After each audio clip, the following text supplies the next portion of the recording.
Hello guys, आज अपन पढ़ेंगे RBSC की मनोविज्ञान का एक चैप्टर जिसका नाम है चिंतन। चिंतन में से जो भी पॉइंट आरबीएससी की बुक में बन रहे हैं वो सारे पॉइंट मैंने इसमें ऐड करे हैं। तो सबसे पहले अपन चिंतन टॉपिक को अच्छे से पढ़ लेते हैं और फिर अपन इसमें जो एक और टॉपिक है भाषा, उसके बारे में अच्छे से पढ़ेंगे। इस चिंतन टॉपिक में इसमें न सिर्फ चिंतन के बारे में बताया गया बल्कि भाषा के सिद्धांतों के बारे में भी बताया गया। चोम्स्की के विचार बताएंगे भाषा से रिलेटेड, साथ ही इसमें पियाजे के विचार बताएंगे भाषा से रिलेटेड। तो इस चीज़ को अपन पढ़ेंगे बल्कि याद रखने की कोशिश करेंगे। तो आइए मेरे साथ चीज़ों को याद करते हैं अपन। तो देखते हैं अपन कि इसमें चिंतन में क्या क्या बताया गया है। तो देखो, इसमें मेनली ना इस पूरे चैप्टर को मेनली 2 पार्ट्स में डिवाइड किया गया है। कितने 2 पार्ट्स में। सबसे पहले इसमें चिंतन के बारे में कवर कर दिया गया है। सेकंड, इसमें भाषा के बारे में बताया गया कि चिंतन और भाषा ये एक दूसरे से कैसे को रिलेट करती है। तो पहले चिंतन की कुछ बेसिक्स इन्फॉर्मेशन है, फिर भाषा की कुछ बेसिक्स इन्फॉर्मेशन है। चिंतन के बारे में इसमें क्या क्या दिखाया गया है। चिंतन के बारे में इसमें चिंतन की परिभाषाएं बताई गई हैं, चिंतन के प्रकार बताए गए हैं और चिंतन के तत्व बताए गए हैं। और चिंतन के तत्वों में कुछ 4 तत्व बताएंगे। जैसे चिंतन के तत्व अपने क्या क्या होता है। चिंतन के तत्व होता है प्रतिमा, यानी प्रतिमा चिंतन का तत्व है, तर्क चिंतन का तत्व है, निर्णय चिंतन का तर्क है, समस्या समाधान चिंतन का तत्व है। तो ये कुछ 4 तत्व बताए जाते हैं चिंतन के। और चौथा जो भाग होता है इस चैप्टर का वो होता है भाषा, यानी कि भाषा कैसे चिंतन से कोरिलेट करती है। तो इन चारों टॉपिक के बारे में हमें अच्छे से इस चैप्टर में पढ़ना है, दिन ये चैप्टर कंप्लीट हो जाएगा। चिंतन की परिभाषा अपन देख लेते हैं। फर्स्ट टॉपिक कंप्लीट करने पे आते हैं। चिंतन की परिभाषा दी जाती है बस के द्वारा। बस से बेरोन आ जाता है, एस से सिल्वर, आई होप आपको दिख रहा होगा। बस से बेरोन आ जाता है, एस से सिल्वर आ जाता है, एस से सैंड्रोक आ जाता है, वी से विकेटर आ जाता है। इन सब के द्वारा क्या क्या कहा जाता है। इन सब के द्वारा कुछ ना कुछ कहा जाता है चिंतन को लेकर। एक कहता है कि मानसिक जोड़ तोड़े, दूसरा कहता है समस्या समाधान है, फिर कह देता है सूचनाओं को जोड़ तोड़े, फिर कह देता है समस्या समाधान है। मतलब बेसिकली यहाँ देखा जाए तो सब यहाँ पे MSSSS, यानी कि बस के द्वारा जो परिभाषा दी गई वो पूरी MSSS से दी गई। एम से वही मानसिक जोड़ तोड़, फिर समस्या समाधान, फिर सूचनाओं का जोड़ तोड़, फिर अपने समस्या समाधान का व्यवहार। मतलब इस तरीके से इनकी द्वारा कुछ परिभाषाएं दी गई। तो ये तो हो गया अपना परिभाषाओं का चैप्टर कंप्लीट कि क्या कहा गया है। देखो, हमें जितना लाइटली ले सकते हैं उतना लाइटली लेने की कोशिश करनी है। हमें चीजों को टेंस होकर नहीं पढ़ना है। चीजें बेशक आपको याद रहेगी, क्यों नहीं याद रहेगी। बस में क्या आता है, कोई बहरा व्यक्ति आ जाता है, कोई सिल्वर चांदी वाला व्यक्ति आ जाता है, कोई सेंद्रोक आ जाता है। मतलब कि सेंद्रोक यानी संदूक लिए हुआ आ जाता है कोई, तो विकेट यानी कोई अपने विकेट मारने वाला व्यक्ति। बस इनके द्वारा परिभाषाएं क्या दी गई। MSSS बस, यानी मानसिक समस्या सूचना समस्या, समस्या सूचना समस्या, यही परिभाषा है। चिंतन के प्रकार, जिम्बाडू रुक, अरे कोई जिम जा रहा था, अरे हाथ पकड़ लिया हमने, रुक जा भाई रुक जा, पहले मुझे बता के जा चिंतन के प्रकार, तब तेरे को जिम जाने दूंगा, पहले जिम जाने नहीं दूंगा तेरे को। बताया भाई साहब ने चिंतन के होते हैं ना, 2 प्रकार के होते हैं चिंतन के। देखो, बेसिक्स इन्फॉर्मेशन तो आपको होगी कि थोड़ी डीपली कि कितने प्रकार बताए जाते हैं चिंतन के। जनरली देखो, इतने समय से अपन पढ़ रहे तो हमें बेसिक से शब्दों में जाने पहचाने तो होते हैं, हमें इनको बस अच्छे से अरेंज करना होता है। तो चिंतन के ये हर एक लाइन है जो आरबीएससी की बुक में दी गई। तो अगर इसको अपन अच्छे से पढ़ लेते ना तो कॉन्फिडेंस बूस्ट होगा हमारा। तो देखो, देख लेते चिंतन के मूल्य तो है ना, जिम्बाडो जिम वाले व्यक्ति ने 2 प्रकार। सोली चिंतन हो सकता है या फिर आपका हो सकता है यथार्थवादी। सोली जो कल्पना वाला होता है, यथार्थवादी जो वास्तविकता से जुड़ा होता है। सोली होता है ना, वो ना तो समस्या का समाधान कर पाता है, और जैसे कि अपने बंगले में बैठे हुए ये सोचना कि मेरी सुंदर सी बीवी होगी, एक कार होगी, है ना, इस तरीके से मानसिक चिंतन करना।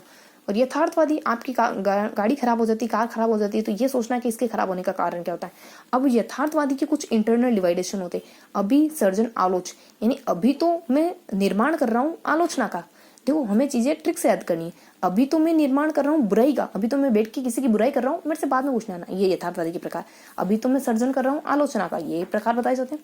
अब देखो, अभिसारी चिंतन क्या होता है, वो चिंतन कि 2 और 5 का गुणा करोगे तो क्या आएगा, बेसिक से चिंतन। सृजनात्मक चिंतन क्या होता है, बिल्कुल क्रिएटिव, यानी पेन का इस्तेमाल अपन कहाँ कर सकते हैं, कान खुजाने में कर सकते हैं, कहीं थोड़ी सी गैप हो उसको फिलअप करने में कर सकते हैं, इस तरीके का चिंतन। आलोचनात्मक, यानी कि किसी के गुण और दोषों को सेपरेटली करके देखना। ऐसे ही नहीं कह देना कि ये अच्छा है ये बुरा है ना, ऐसे ही नहीं कह देना कोरोना में जो लॉकडाउन हुआ वो अच्छा है बुरा है, बस ऐसे ही मुंह में आया और नहीं कह देना।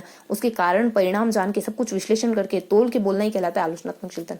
ये हो जाता है अपना आलोचनात्मक चिंतन। बस ये हो गया, ये दूसरा पॉइंट भी खत्म हो गया, परिभाषाओं वाला पॉइंट खत्म हो गया, चिंतन के प्रकार वाला। देन थर्ड आ जाता है अपने चिंतन के तत्व। ये थोड़ा सा बड़ा था, मैंने बताया था, इसमें अपने 4 बताए गए थे। वही तर्क करना, चिंतन करना, प्रतिमा, तर्क, देन अपने निर्णय और समस्या समाधान। ये कुछ 4 प्रकार थे इसकी इंटरनली। तो सबको थोड़ी थोड़ी सी परिभाषा सबकी आ जाती। देखो, प्रतिमा के बारे में बताया जाता है यहाँ। देखो, मैंने इस तरीके से जानबूझ के कुछ ना कुछ टिक मार्क लगा रखे कि चीजें होल्ड हो माइंड में। प्रतिमा के बारे में बताया जाता है कि प्रतिमा क्या होती है, पुरानी अनुभूतियों की कुछ विशेषता का पृथक्करण। प्रतिमा, आपके माइंड में जो इमेज बनती है वो कहाँ से बनती है। आपने बहुत सारी इमेज देखी होगी, उसमें से कुछ पिकअप कर लिया, बहुत सारी चीजें देखी होगी, उसमें से खटाक से आपके सामने जब ताजमहल का नाम लिया, ताजमहल का विजुअल होना, क्या है ये, प्रतिमा ही तो है। तो ये प्रतिमा आ जाती है हमारी, बस उस बाकी कुछ नहीं बताएगा। प्रतिमा कभी हेल्प भी कर देती है, कभी चिंतन में हमारी दिक्कत भी दे देती है।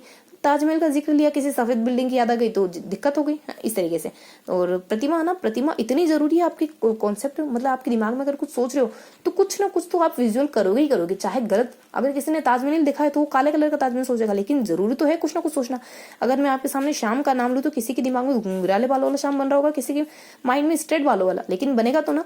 तो चिंतन के लिए प्रतिमा बहुत ज्यादा जरूरी होती है। ये है चिंतन, ये अपना फर्स्ट पार्ट देख लिया प्रतिमा। अब देखेंगे इसका जो सेकंड पार्ट है वो तर्क। देखो मैंने जानबूझ के तर्क को इस तरीके से करा है। तर्क में क्या बताया जाता है? तर्क क्या होता है? तर्क होता है ना निष्कर्ष निकालना। हम बहसबाजी क्यों करते हैं? ताकि कोई ना कोई हल निकलेगा, आज नहीं तो कल निकलेगा, समस्या का हल निकलेगा, है ना।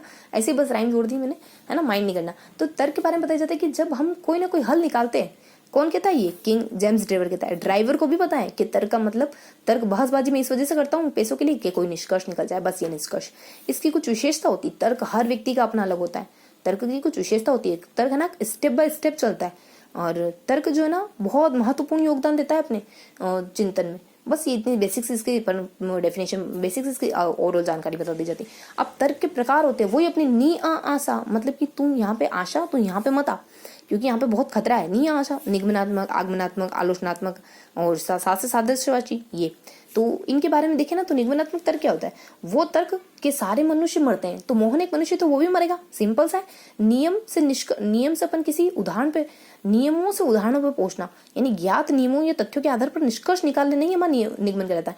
हमें पता था कि सारे इंसान मरते हैं, हमें बताया गया है कि कोई एक इंसान है महेंद्र नाम का, महेश नाम का, whatever you want to think, है ना, तो वो भी मरेगा, डेफिनेटली मरेगा। और उसके बाद आगमनात्मक चिंतन क्या होता है? आगमनात्मक चिंतन वो चिंतन जो तथ्यों में अपनी ओर से नए तथ्य जोड़ने पर ही निष्कर्ष पर पहुंचता है। जब तक अपन अपनी ओर से कुछ एड ऑन नहीं करेंगे ना, निष्कर्ष पे पहुंच ही नहीं पाएंगे। मतलब ये थोड़ा क्रिएटिव टाइप का होता है, इसी को सृजनात्मक भी कहते हैं। तो रुकने हमने किसी को रोक के पूछा, हाथ पकड़ के, अरे भाई बता के जाऊंगा ना, ऐसे नहीं जाने दूंगा। इसने परिभाषा देते हुए क्या कहा?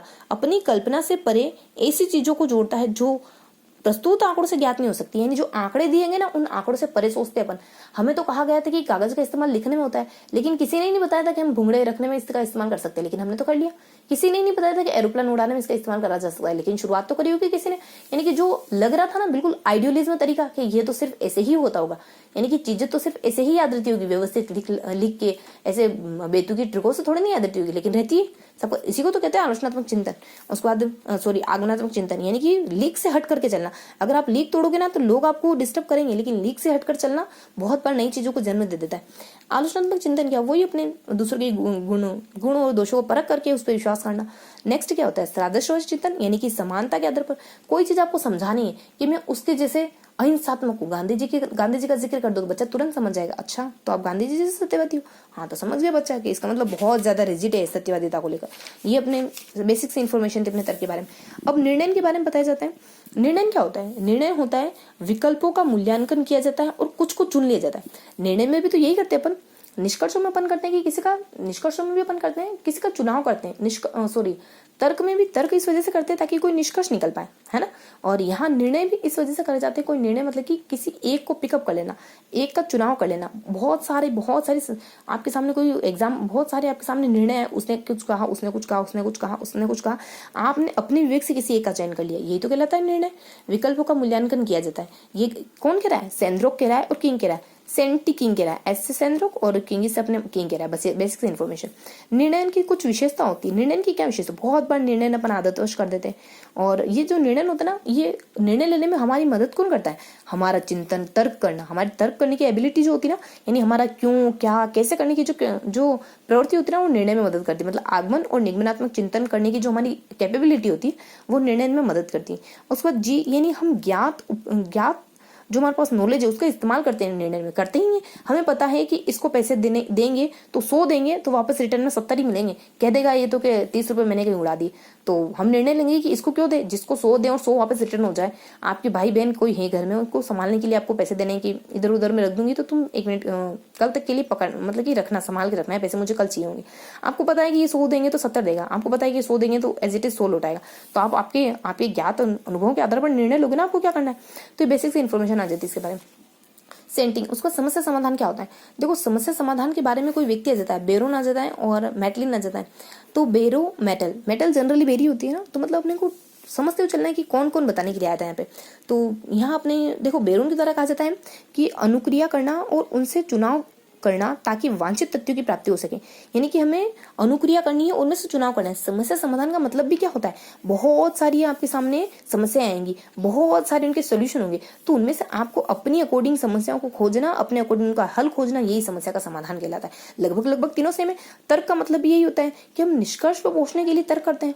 निर्णय का मतलब यही होता है बहुत सारी चीजों में से एक को पिकअप कर लेना। समस्या समाधान का मतलब यही होता है बहुत सारी चीजों में से एक को पिकअप कर लेना, बस बोलने वाले व्यक्ति अलग अलग है। बेरोन के द्वारा कहा जाता है कि बहुत सारे में से चुनाव करके किसी एक को प्राप्त कर लेना ही हमारा क्या कहलाता है, समस्या समाधान कहलाता है। और मैटलिन नामक व्यक्ति जो था समस्या समाधान के 3 स्टेप बताता है, 3 पहलू बताता है। और वो 3 पहलू कौन कौन से होते हैं, एक मौलिक अवस्था होती है मलंग, वो मलंग गाना है ना कौन सा अपना, तो मलंग 3 स्टेप होते हैं इसके, मौलिक अवस्था, लक्ष्य अवस्था और नियम अवस्था। कैसे, मौलिक अवस्था क्या होती है, जिस समस्या समाधान आपने करी नहीं उससे पहले की अवस्था। और उसके बाद लक्ष्य अवस्था, जब आप समस्या समाधान के रास्ते पर आगे चल रहे हो, नहीं मेरे को समस्या का समाधान करना ही करना है। और उसके बाद अपनी लास्ट में नियम अवस्था, यह मतलब कि ये जो अवस्था होती है ना, ये फर्स्ट अवस्था जब आपने समस्या का समाधान नहीं निकाला है, और जब आप समस्या का समाधान निकाल रहे हो या फिर निकल चुका है, उन दोनों के बीच का जो दरमियान अंतर होता है ना, यानी कि नहीं निकाला और निकल चुका, नहीं निकाला और निकल चुका, इन दोनों के बीच की जो गैप होती है ना, वो गैप ही होती है हमारे नियम अवस्था, लास्ट वाली नियम अवस्था। तो मलन यानी मस अपने मौलिक और लक्ष्य और नियम अवस्था, जी तो अपना साइलेंट है ही सही। समस्या समाधान करने के ना 2 तरीके हो सकते हैं, या तो आप बिल्कुल पत्थर की तरह, रोबोट की तरह समस्या को सुलझाते जाओ। आपके सामने एक मीनिंग दी, मान लो PPALE, ये आपको मीनिंग दी, आप इसको 20 तरीके से जोड़ चुके हो, आगे पीछे कर कर कर कर कर कर कर कर कर दिमाग आपका खप चुका है बहुत ज्यादा, और पता ही नहीं चल रहा है कि क्या बन सकता है, इससे क्या सार्थक मीनिंग बन सकता है, क्या सार्थक मीनिंग बन सकता है। इतना ही बच्चा सामने से गुजर रहा होता है, वो कह रहा होता है APPLE, एप्पल यानी सेब। खट से आपके दिमाग में क्लिक होता है, अरे यार ये तो एप्पल की मीनिंग है। यानी कि इससे ये पता चलता है कि यानी बिल्कुल रोबोटिक तरीके से समस्या को सुलझाना या फिर समस्या का समाधान करना यादृच्छिक होता है। यानी कि बार बार प्रयत्न त्रुटि, तो ये रोबोटिक तरीका हो जाता है। कुछ होता है अपना माइंड का इस्तेमाल करना, थोड़ी चीजों को एनालाइज करो, थोड़ा ध्यान से देखो, आगे पीछे करके सोचने की कोशिश करो, तो कोई ना कोई हल जरूर मिलेगा। हो सकता है इससे ना भी मिले, लेकिन मिलेगा तो हो सकता है बहुत जल्दी मिल जाए। इसका कोई मतलब गारंटीड रास्ता नहीं होता है, लेकिन चांसेस बहुत ज्यादा होते हैं तो कि आपकी समस्या ना बहुत आसानी से भी सुलझ सकती है, और हो सकता है कई सालों तक ना सुलझे, है। सभी विकल्पों के स्थान पर केवल उन्हीं विकल्पों को चयन किया जाता है जो उससे संगत लगते हैं। अब नेक्स्ट बताया जाता है इसकी 3 प्रविधियां होती, साधन और SPF, यानी कि साधन है, पश्चिगामी, ये छोड़ो, बस इतना देखना, आपने समस्या समाधान समझ लिया हमने। उसके बाद जो मैंने भाषा के सिद्धांत के बारे में बताया था ना, देखो भाषा के तो अपने मूलतः पढ़ लिया, क्या चीजें पढ़ ली अपनों ने, पढ़ लिया कि चिंतन से पढ़ना शुरू करा, चिंतन के परिभाषाएं पढ़ ली अपनों ने। नेक्स्ट अपनों ने सेकेंडली पढ़ लिया अपनों ने चिंतन के प्रकार पढ़ लिए, जिम वाले को रोक के चिंतन के प्रकार पूछे थे हमने। थर्ड हमने देख लिया चिंतन के तत्व पढ़ लिए हमने, वही चिंतन के चारों तत्व चुनना करते हैं। वही सबसे पहला तत्व प्रतिमा यानी वही ताजमहल, यानी कि बहुत सारी जो पुराने अनुभव है एक को पिकअप कर लेना। और फिर बताते हैं अपने तर्क करना हम क्यों करते हैं, ताकि निष्कर्ष पे पहुंच सकें। फिर बताते हैं अपने समस्या समाधान करना या निर्णय लेना, निर्णय क्यों करते हैं अपन, बहुत सारी चीजों में से किसी एक को चुन लेना, निर्णय लेना कहा जाता है। सेंटी और किंग के द्वारा बताई गई ये परिभाषा, है ना। और उसके बाद नेक्स्ट बता दी जाती है समस्या समाधान भी वही हमारे मलंग के द्वारा कि 3 स्टेप होते समस्या समाधान करने के, है ना। और फिर समस्या समाधान के बारे में थोड़ा सा और बताते कि बहुत सारी चीजों में से एक का मूल्य, एक को चुन लेना, जो हमारे किसने दी थी, और 2 एक व्यक्ति आ जाते हैं अपने नीचे तो अपने बताया जाता मेटकॉफ और ऊपर बताया जाता बेरोन, तो इनके द्वारा कुछ सिंपल सी परिभाषा थी, है ना। तो ये परिभाषा होगी अपनी। और अब आ जाते हैं जो चौथी चीज में बता रही थी ना, भाषा सीखने के सिद्धांत, उसके बारे में देखो चीजें क्लियर हो रही ना। तो भाषा सीखने के सिद्धांत के बारे में क्या आता है अपने, भाषा सीखने के सिद्धांत को लेकर के भाषा आखिरकार हम कैसे सीखते हैं, पता तो चले भाई कि हम भाषा सीखते हैं, तो एक बच्चा भाषा कैसे सीखता है, तो इसको लेकर हर विद्वान अपने मत देता है। चॉम्स्की अपने मत देते हैं और थॉर्नडाइक अपने मत देता है, तो हर एक व्यक्ति का अपना सिद्धांत होता है। तो अब भाषा सीखने के सिद्धांत को लेकर देखो चॉम्स्की कहते हैं कि देखो भाषा कुछ इस तरीके से सीखी जाती है कि भाषा है ना, भाषा सीखी नहीं जाती वैसे, है ना। बेसिक सी भाषा सीखने की जो कैपेबिलिटी होती है ना, वो हमारे अंदर पहले से एग्जिस्ट करती है, पहले से विद्यमान होती है। तो ये कहते हैं जी आप है ना बॉडी शोडी मत बनाओ, ग्रामर पढ़ लो, कोई बीवी अपने पति से कह दी, ये मतलब ये आंतरिक शक्तियों को मानते हैं, आंतरिक शक्ति होती है भाषा सीखने की। नेक्स्ट बताते हैं ये जी मतलब कि जन्मजात बल होता है भाषा सीखने का। क्रॉस मानते हैं कि नहीं ऐसे नहीं सिखा जाती भाषा, ये कहते हैं ना कि तुम्हारा अधिगम के सिद्धांत करो, प्रयास त्रुटि, ऐसे नहीं सीखी जाती भाषा। भाषा तो कुछ इस तरीके से सीखी जाती है कि हमारा कोई इफर्ट नहीं लगता, क्योंकि हमारे अंदर भाषा सीखने की कैपेबिलिटी बाय बर्थ अर्थ होती है। तो ऐसे नहीं सीखी जाती भाषा की करो फिर उसको त्रुटि करो, बार बार करो, त्रुटि करो, बार बार करो, फिर त्रुटि करो, नहीं। तो इस तरीके से नहीं सीखी जाती। बॉडी यानी जिस तरीके से शरीर का विकास एक उचित माहौल दे तो अच्छी तरीके से हो जाएगा, उसी तरीके से भाषा के लिए अच्छा माहौल दे तो आसानी से भाषा विकसित हो जाएगी। ग्रामर मतलब कि भाषा में बच्चे में सर्व भाषा व्याकरण पहले से होता है और जिस भाषा को वो सुनता है उस भाषा को आसानी से। ये चोम्स्की की कुछ बेसिक सी आइडियोलॉजी थी चोम्स्की को लेकर के और चोम्स्की की। उसके बाद अपनी सेकंड आइडियोलॉजी आती है। देखो ये तो मैंने कुछ भाषा सीखने की उत्पत्ति के सिद्धांत ये हैं। तो वाइगोत्स्की क्या कहते हैं भाषा सीखने के सिद्धांत को लेकर? चोम्स्की के विचार पढ़े ना आपने। वाइगोत्स्की क्या कहते हैं भाषा सीखने के सिद्धांत को लेकर? ये कहते हैं कि प्रथम अवस्था, द्वितीय अवस्था, तीसरी अवस्था, फिर चिंतन की अवस्था, फिर चिंतन की सेकेंड अवस्था, फिर चिंतन की अंतिम अवस्था। मतलब ये क्या बताते हैं भाषा सीखने के सिद्धांत? ये कहते हैं कि पहली अवस्था होती है ना, उसमें बच्चा सिर्फ प्रतीकों का इस्तेमाल करता है। मतलब बच्चे के माइंड में अभी सिर्फ गाय आई है, यूं नहीं आया है कि गाय को कहते क्या है ना, अबौद्धिक चिंतन होता है मतलब कि। और ये क्या कहते हैं कि भाषा और चिंतन का विकास बिल्कुल सेपरेट होता है, बिल्कुल अलग अलग मानते हैं। पियाजे मानते हैं कि दोनों एक साथ फलते फूलते हैं और विशेषली चिंतन को बहुत ज्यादा महत्व देते हैं। चिंतन के साथ होते हैं पियाजी, भाषा के साथ नहीं होते। मतलब एक तरीके से देखो मेल फीमेल है ना, कि भाषा के साथ नहीं, चिंतन के साथ। ये तीन अवस्था बता दी जाती है, प्रथम अवस्था, द्वितीय अवस्था, तीसरी अवस्था। प्रथम अवस्था में कहते हैं कि भाषा बच्चे की प्रतीक के रूप में गढ़ी होती है पहली अवस्था में। जब दूसरी अवस्था आ जाती है ना, तो बच्चा आत्मकेंद्रित भाषा मतलब बोलने लग जाता है, लेकिन खाली अपने तक ही सीमित रखता है। तो क्या है, आप है, आप है और आप है। तीसरी अवस्था आती है ना, तो बच्चे में कुछ कुछ भाषा आने लग गई है। पहले तो आत्मकेंद्रित भाषा थी, आंतरिक भाषा आने लगी बच्चों में। और उसका ध्वनि रहित वाणी, देखो ये कॉन्सेप्ट दिया है इसने ध्वनि इन्होंने। और उसके बाद हमारे विचारानुस्वच्छता और परिभाषा के योग्य, विचारों में स्वेच्छा से परिभाषा की होगी। मतलब विचारों में अब वो स्वच्छता से हर तरीके के विचार करने लग जाता है। बेसिक्स इन्फॉर्मेशन है, ज्यादा लोड लेते हुए हमें पढ़ना ही नहीं, हमें मजे मजे में पढ़े, चीजें याद करनी, चीजें आसानी से याद भी हो जाए, हमें पता भी ना चले, इस तरीके से है ना। और चिंतन की प्रथम अवस्था यानी ढेरों वस्तुओं को वर्गों और ढेरों में संगठित करता है। अभी उसको ये नहीं पता है कि पेन है या कलम है, पेंसिल है, बस उसको ये पता है कि कोई लंबी लंबी छड़ी हो, जैसे कुछ आकृति है इसी गट्ठर में, बहुत सारे पेन है, पेंसिल है, कलर है, स्केच है, पेंसिल कलर है या फिर जेल पेन है। उसको ये नहीं पता, ये पता कि कुछ बहुत सारे ऐसी लंबी लंबी आकृतियां गट्ठर जैसी, तो उसको ये पता है अभी तक प्रथम अवस्था में, चिंतन की प्रथम अवस्था। दूसरी अवस्था में रचना के रूप में चिंतन, यानी रचना पर्टिकुलर उसको आकृति के आधार पर अलग कर देगा कि इसका ढक्कन थोड़ा सा ऐसा है, ये थोड़ा सा यहाँ से इस तरीके का पेन है, फिर इस तरीके का है, फिर यहाँ से ऐसा पीछे से इस तरीके का पेन है, फिर यहाँ से कोई चौकोर है, फिर यहाँ से गोल है। तो रचना के रूप में चिंतन में उसको थोड़ा और ज्यादा सेपरेटली करके देखने लग जाता है चीजों को।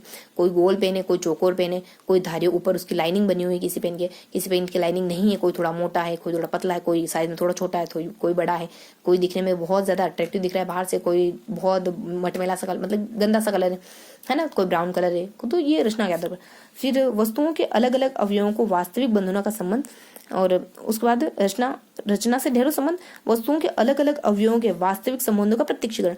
अब वो हर एस्पेक्ट को देखने लग जाता है कि ये इसका ढक्कन है, ये नोक है, मतलब हर एक एस्पेक्ट को विजुलाइज करने लग जाता है। पहले उसके लिए सिर्फ एक छड़ी था पेन, अब क्या हो गया पेन, नोक का हिस्सा, पकड़ने वाला हिस्सा, लास्ट वाला अगर उसमें कोई डिजाइन बनी हो तो वो वाला हिस्सा, मतलब हर एक एस्पेक्ट को देखने लग जाता है। अंतिम अवस्था में संप्रति कॉन्सेप्ट बन जाता है कि ये जो है ना, ये आगे का जो तीखा एरिया ना, ये पकड़ने के लिए यहाँ से ऐसे बनाया गया, इसकी लंबाई ज्यादा इस वजह से ताकि हमारे हाथ में अच्छे से टिकने लग जाए। मतलब कॉन्सेप्ट डेवलप हो जाता है बच्चे के माइंड में। और इसका ढक्कन इस वजह से कि आगे से शाइन ना निकले, तो मतलब कि चीजों को और ज्यादा नजदीकी से देखने लग जाता है वो। उसके बाद बस ये बेसिक इन्फॉर्मेशन होती है इसके बारे में। नेक्स्ट क्या होता है, नेक्स्ट बताया जाता है चिंतन के बिना भाषा प्रयुक्त जब चिंतन अवाचक होता है। हाँ बिल्कुल। उसके बाद भाषा बिना चिंतन के भी प्रस्तुत होती है जब भाषा, ये भाषा को बहुत ज्यादा वेटेज देते हैं। ये कहते हैं कि भाषा को किसी चिंतन की जरूरत नहीं है। भाषा आप माइंड में नहीं भी सोचोगे ना तो भी आप बहुत बार बोल देते हो। हमें सुनने में अजीब लग रहा है, लेकिन देखो सबके अपने अपने विचार है। इन्होंने पूरी जिंदगी इस बात पे गवा दी है कि बिना चिंतन के अपन बोलते हैं या नहीं बोलते हैं। तो अपन किसी एक सिर्फ इतनी सी किसी तर्क को लेकर, इतने से निष्कर्ष को लेकर ये नहीं कह सकते कि हाँ बिना चिंतन की भाषा हो ही नहीं सकती। हो सकती। वाइगोत्स्की कहते हैं कि चिंतन बिना भाषा के प्रयुक्त तो हो जाता है, चिंतन बिना भाषा के भी प्रयुक्त हो जाता है जब चिंतन अवाचक होता है। हाँ बिल्कुल। जब हम कुछ नहीं बोल रहे, जब हम बोल ही नहीं रहे हैं तो चिंतन में कहाँ भाषा है। जब हम मन ही मन सिर्फ चित्रों को चला रहे हैं, हमारे माइंड में पिक्चर चल रही है, हम वहां गए थे, दिन वहां गए, दिन वहां गए, दिन वहां गए, है ना, हमारे साथ ये वाली घटना हुई, ये हमें थोड़ा दुखद लगा। बोल कुछ नहीं रहे, एक शब्द नहीं बोल रहे, लेकिन माइंड में पूरी फिल्म चल रही है। तो क्या वहां भाषा का प्रयोग हुआ है? नहीं हुआ। तो कैसे कह सकते हैं कि भाषा और चिंतन साथ चलते हैं? नहीं चलते। फिर भाषा बिना चिंतन के प्रयुक्त होती है जब हम अपनी भावनाओं को व्यक्त करते हैं। भाषा भी बिना चिंतन के व्यक्त हो जाती है, यानी कि जब बहुत ज़्यादा खुश होते हैं, बहुत ज़्यादा दुखी होते हैं, बहुत ज़्यादा नाराज़ होते हैं। तो नहीं सोचते कि हमें सामने वाले के सामने ये बोलना चाहिए या नहीं चाहिए, बस बेबाक होकर बोल देते। तब आपका चिंतन आया क्या बीच में आड़े कहीं आया क्या?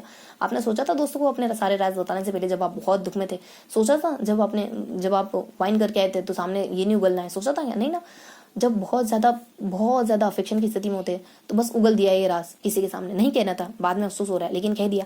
तो बहुत बार ऐसा होता है कि जब बहुत ज़्यादा कोई फीलिंग हमारे अंदर अति हो जाती है ना किसी फीलिंग की, तो हम बिना सोचे समझे सामने वाले के सामने अपने आप को खोल के रख देते हैं। बहुत बार गलत भी हो जाता है, बहुत बार सही भी होता है, क्योंकि हम जब किसी के सामने खुलते हैं ना तो अपन खाली हो जाते हैं, लेकिन सामने वाले को भर देते हैं, है ना। तो इस तरीके की चीज़ें घटित होती है ज़िंदगी में। और भाषा निर्धारक के रूप में चिंतन।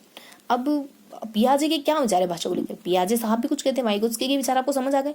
दोनों सेपरेटली आ सकते हैं, वाइगोत्स्की दोनों का फेवर लेते हैं, लेकिन पियाजे जो होते हैं ना वो चिंतन को बहुत ज़्यादा वैल्यू देते हैं। चिंतन को बहुत ज़्यादा वैल्यू देते हैं, कहते हैं कि चिंतन भाषा को निर्धारित ही नहीं करता, मतलब कि चिंतन जो होता है वो भाषा को गढ़ता है, भाषा को एक व्यवस्थित रूप देता है। भाषा चिंतन के बिना कोई अस्तित्व नहीं रखती। चिंतन उसको, क्योंकि आपकी भाषा क्या है, एक तरीके से अगर अपन देखें तो भाषा तो एक भौतिक चीज है, क्योंकि आप शब्द दिख जाते हैं, चिंतन दिखता थोड़ी ना। चिंतन उसको व्यवस्थित करने का एक पैरामीटर है, तभी तो आपको किसी चीज को व्यवस्थित कर रहे हो। चिंतन आपकी भाषा को बताएगा कि ये नहीं बोलना है, ये कब बोलना है, ये कब नहीं बोलना है, किसके सामने बोलना है, कितना बोलना है ना। तो ये चिंतन डिसाइड करता है। चिंतन भाषा को निर्धारित ही नहीं करता, बल्कि इससे पहले उपस्थित होता है। आपके माइंड में पहले ये बात आती है कि मुझे प्रिंसिपल टीचर से, प्रिंसिपल सर से कैसे बात करनी चाहिए, तब जाके आप मुंह में से कुछ बोलते हो। ऐसा नहीं होता है कि आपने कुछ बोल दिया, जबकि ऐसा होता है ना, सबके अपने अपने मत है। ऐसा नहीं होता है कि आपने पहले कुछ बोल दिया उसके बाद आप सोचते हो, जबकि जनरली ऐसा भी होता है ना। लेकिन पियाजे का मानना है कि पहले आपके माइंड में चिंतन आता है। आप मतलब ये एक अच्छे इंसान की निशानी है कि पहले आपके माइंड में चिंतन आना चाहिए, तब जाके आपके माइंड में भाषा, तब जाके आप किसी के सामने उसको शब्दों में रिप्रेजेंट करो। और चिंतन की मान्यता, चिंतन की सहायता से बच्चे आंतरिक छवि का निर्माण करते हैं। जैसे बच्चे किसी को कुछ कहते तो हैं पर बाद में उसकी नकल करते हैं। इस समय चिंतन उपस्थित है परंतु भाषा उपस्थित नहीं है। बिल्कुल, अगर बच्चे किसी की नकल, आपको दिख रहा है ना, हाँ, अगर बच्चे किसी की नकल उतार रहे हैं, मतलब अकेले में वो नकल उतार रहे हैं कि माँ ऐसे करी थी। देखा होगा छोटे बच्चों को, बहुत बार बच्चियां क्या करती है कि साड़ी का दुपट्टे की साड़ी बना लेती है। बच्चे भी बहुत बार ऐसा कुछ, लड़के भी करते होंगे ऐसी कुछ हरकतें। वो बस माइंड में कुछ सोच नहीं रहे, बस करे जा रहे, क्योंकि उनके माइंड में चिंतन चल रहा है। मम्मी ने ऐसा करा था, मम्मी ने ऐसा करा था, लिपस्टिक लगाई थी, यहाँ कमर में उन्होंने चाबियों का एक छल्ला लटकाया था, तो वो करे जा रहा है। वो माइंड में कुछ बोल नहीं रहा है, बस किए जा रहा है, उसके माइंड में चल रही पिक्चर, लेकिन काम हो रहा है। तो ये क्या बताते हैं कि आंतरिक छवि का निर्माण करता है चिंतन हमारे मस्तिष्क में। चिंतन बहुत बार बिना भाषा के भी आ जाता है, यानी हम बिना भाषा के चिंतन भी कर लेते हैं। भाषा है ही नहीं, लेकिन माइंड इतना काम कर रहा है कि उसको जरूरत ही नहीं है शब्दों की, अल्फाजों की जरूरत कहाँ होती। जब कोई बात इतनी तुच्छ लेवल की हो कि आपको शब्दों का इस्तेमाल करना पड़े। बहुत बार बहुत सारी चीजें बिना शब्दों के इस्तेमाल के भी तो हो जाती है ना। दैनिक जीवन में बहुत सारे उदाहरण होते हैं इसके, ये सामान्य सी जानकारी बताई जाती है। और बस ये इतना बताया। और भाषा चिंतक के भाग के रूप में कार्य करती है। हाँ, ये तो खाली एक फॉर्मेलिटी है कि हमारे मन में क्या आता है वो हम शब्दों के थ्रू एक्सप्रेस करते हैं। भाषा चिंतक के मौलिक विकास के लिए आवश्यक नहीं है, बिल्कुल भी। भाषा चिंतन एक बहुत सुपीरियर लेवल की चीज़ है, उसका विकास करने के लिए हमें भाषा जैसे तो चीज़ की कतई जरूरत नहीं। उसके बाद पियाजे के अनुसार भाषा बच्चों को सिखाई जा सकती है। हाँ, सिखाई जा सकती है, वो तो सब सीख सकते हैं, परंतु समझ के लिए इसके पीछे संप्रतियों की जानकारी है तो चिंतन आवश्यक है। हाँ, लेकिन बच्चों के लिए उसको एनालाइज करना, बच्चों को क्या बोलना है, कैसे